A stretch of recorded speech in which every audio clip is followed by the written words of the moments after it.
오늘은 누가복음 1장 57절에서 80절까지의 말씀으로 세례 요한의 출생이라는 제목으로 말씀드리겠습니다. 세례 요한은 예수님께서 마태복음 11장 11절에서 말씀하신 것처럼 내가 진실로 너희에게 말하노니 여자가 낳은 자 중에 세례 요한보다 큰 이가 일어남이 없도다. 그러나 천국에서는 극히 작은 자라도 그보다 크니라. 예수님은 세례 요한에게 여자가 낳은 자 중에 세례 요한보다 더 큰 자가 없다고 라고 말씀하실 만큼 세례 요한은 선지자 중에서 정말 귀한 인정받는 선지자였습니다. 오늘 말씀은 그렇게 세례 요한의 출생에 대한 말씀이 나오고 있고 그리고 사가랴 그 아버지의 세례 요한에 대한 사명이 나오고 있습니다.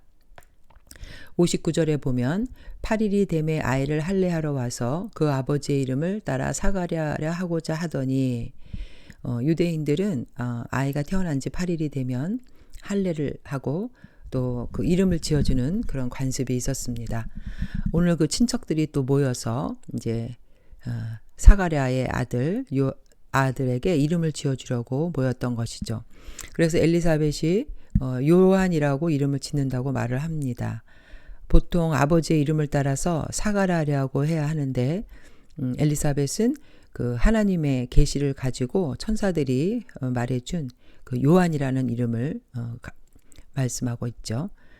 그동안 이제 10개월 동안 귀머거리 되었고 벙어리 되었던 사가랴는 역시 요한이라고 이름을 말합니다. 주변의 친척들은 놀라서 61절에 그들이 이르되 내 친족 중에 이 이름으로 이름하니가 없다.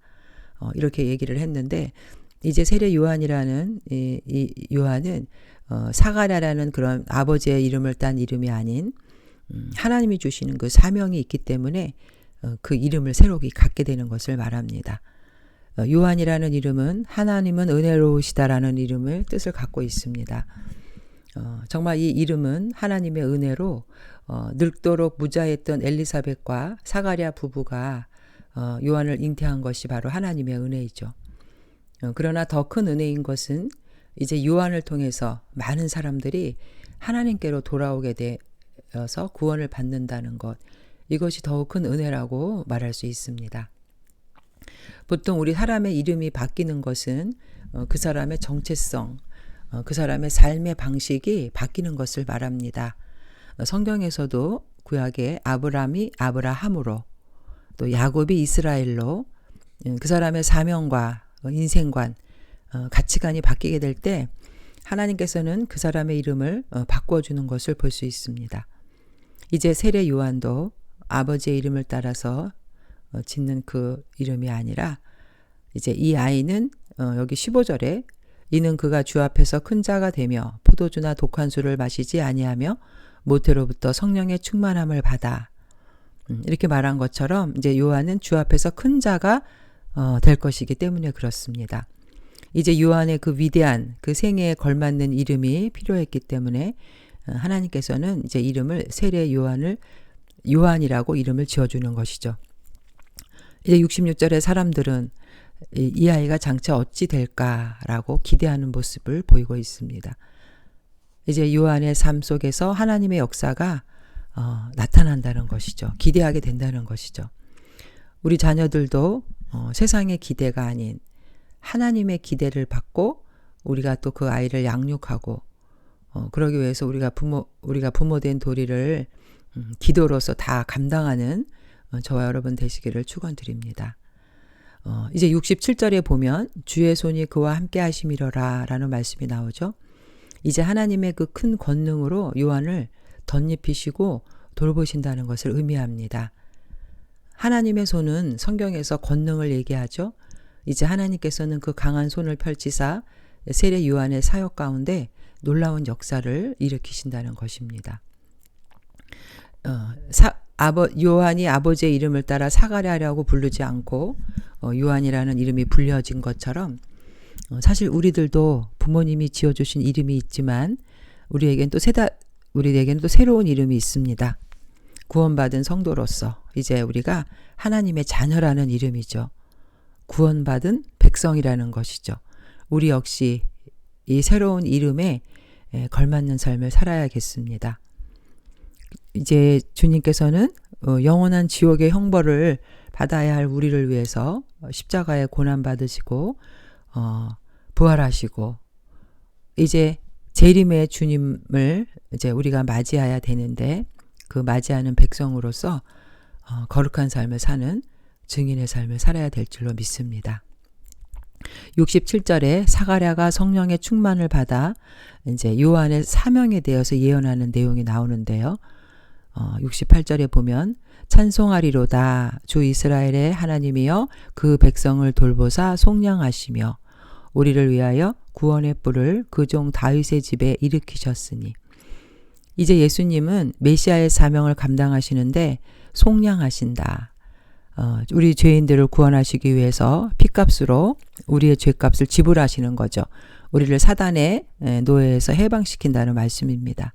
구원의 뿔, 이거는 하나님의 능력을 상징하는 것이고 다윗의 집에 일으켰으니 다윗의 반열을 통해서 메시아로 오시게 되는 겁니다. 70절에 이것은 주께서 예로부터 거룩한 선지자의 입으로 말씀하신 바와 같이 구약에서 예언한 그 메시아가 이제 예수님의 탄생으로 우리에게 오시게 된 거죠. 71절에 우리 원수에게서와 우리를 미워하는 모든 자의 손에서 구원하시느니라. 원수, 우리를 사단의 종으로 사단의 세력을 얘기하고 있습니다. 72절에 우리 조상을 긍휼히 여기시며 그 거룩한 언약을 기억하셨으니 정말 하나님의 그 언약 2000년 전에 예수 그리스도를 우리에게 보내주신 그 하나님의 언약은 우리가 어떤 조건이 있어서가 아니라 긍휼히 여기셨다. 우리를 긍휼히 여기신 거죠. 끊임없이 이스라엘 백성들은 하나님의 말씀을 어기고 배신하고 불순종의 길로 나아갔지만 하나님께서는 그 긍휼하심으로 사랑으로 이 땅에 예수 그리스도를 보내주신 것입니다. 그것은 73절에 우리 조상 아브라함에게 하신 맹세라.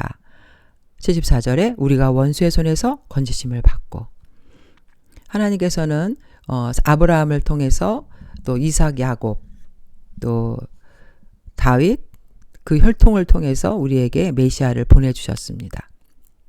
75절에 종신토록 주의 앞에서 성결과 의로 두려움이 없이 섬기게 하리라 하셨도다. 결국 요한의 사명은 주님 앞에서 성결과 의로 두려움 없이 섬기는 삶이죠. 그러나 더 나아가서 우리 하나님의 백성들인 영적인 제사장, 우리의 사명도 성결과 의로 하나님을 섬기는 것이 우리의 사명입니다. 우리의 모습은 에베소서 4장 24절에 하나님을 따라 의와 진리의 거룩함으로 지으심을 받은 새 사람을 입으라. 구원받은 자로서의 새로운 삶을 말하는 것이죠. 세례 요한은 빈들에서 80절에 아이가 자라며 심령이 강하여지며 이스라엘에게 나타나는 날까지 빈들에 있으니라. 세례 요한은 아버지가 제사장이어서 성전에서 살 수도 있었지만 그는 편안함과 그 세상의 어떤 타락, 성전의 그 타락한 그 권력으로부터 먼 곳 광야에서 주님의 오심을 예비하는 삶으로 살아갑니다. 메뚜기와 석청을 먹고 가죽 털옷을 입고 하나님의 세미한 음성에 귀를 기울이며 거룩하고 성결한 삶을 살았습니다. 그리고 주님의 오심을 예비하는 그런 삶을 살아갔습니다. 요한의 사명은 오실 그리스도를 예비하는 그런 위대한 사명이었죠.